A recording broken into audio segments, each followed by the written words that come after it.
On the Stonewall Memorial at Dachau concentration camp is a promise written in 5 languages.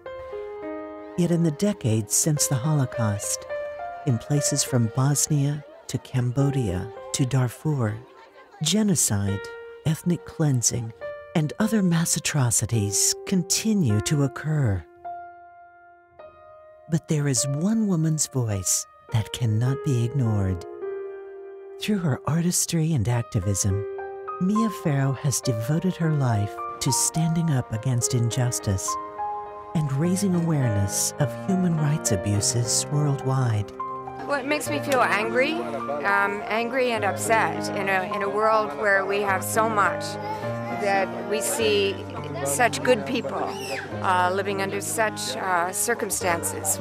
I have had the pleasure of knowing Mia since the early days of the advocacy movement. We've even traveled together to Sudan and to Chad and to Ethiopia. When she heard about the crisis in Sudan, she didn't want to simply be an armchair humanitarian. She actually went to Darfur. She showed up in the lives of refugee women, and she held their hands, she wiped their tears and let them know that your life matters. For the last 6 or 7 years, Mia Farrow and I have been, I'd say, elbow to elbow, shoulder to shoulder in the anti-genocide movement, trying to help raise awareness for the situation in Darfur, and Congo, and other spots around Africa and around the world where people are suffering. A highly acclaimed and award-winning actress, Mia Farrow has appeared in more than 40 films. Her most important role, though, has been as a humanitarian and tireless advocate, with a special focus on women and children impacted by continued violence in the crisis zones of Africa. For the past decade, Farrow has served as Goodwill Ambassador for UNICEF, traveling extensively to places like Darfur, Chad, Congo, and other areas of civil war and unrest. She has appeared before the U.S. Senate and UN Security Council, and was an early supporter of efforts to encourage individuals and businesses to stop investing in companies that help fund and support armed conflict. During her mission to the Central African Republic in 2007, she received the Presidential Medal of Honor for her efforts in bringing greater international attention to violence, bloodshed, and crimes against humanity. That same year, she helped free a respected rebel commander unjustly imprisoned in Sudan by publicly offering to exchange her freedom for his. Mia, I think, is by far and away one of the most important people to the anti-genocide movement. She's dedicated herself and her life to the lives of people halfway around the world who are survivors of these atrocities. And over she's demonstrated her commitment to speaking up and acting out for the sake of truth and justice. In addition to numerous humanitarian awards, in 2008 she was selected by Time magazine as one of the most influential people in the world.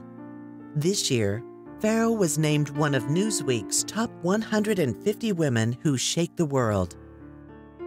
Her contribution to the world is this intense commitment to the end of mass atrocities in our lifetime, and she doesn't compromise. She believes it's possible, and she will work with every breath she takes to see that it happens. Recently, Farrow narrated the documentary As We Forgive, a film relating the struggles of 2 survivors deeply scarred by the atrocities of the 1994 genocide in Rwanda. Her current and ongoing project, the Darfur Archives, chronicles the traditional customs of various Darfuri ethnic tribes throughout Western Sudan. The archives must exist for the children who are growing up in deplorable camps and amidst violence. It is for them and for the children who otherwise may never know their own heritage. Mia is a woman who does with grace and with grit. And we can say about Mia the same words that the writer of Proverbs says about the woman of valor. Rabot panot asu ha'il va'at alit al kulana. That is to my colleague, my co-conspirator, my good girlfriend, Mia Farrow. Congratulations, Mia. Mia, on behalf of your UNICEF family, our heartfelt thanks for everything you have done and continue to do to help save and secure the lives of children around the world. You do inspire all of us to keep working hard every day for the most vulnerable kids in the forgotten corners of the world. You have done so with moral courage, but also with personal courage. All those kids should be thinking of you as Mama Mia. From all your friends at UNICEF, most certainly including this one, thank you, Mia.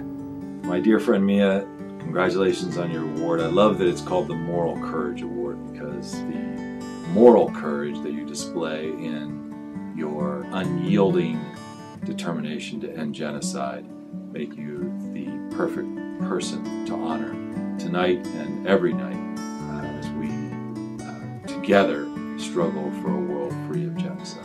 Thanks so much for everything you do. Love you. I think people are forgetting their moral obligation. These are not statistics. These are human beings, and they desperately need our help. And with knowledge comes responsibility. Let us heed her warnings to assure that never again is not only a hope, but a certainty.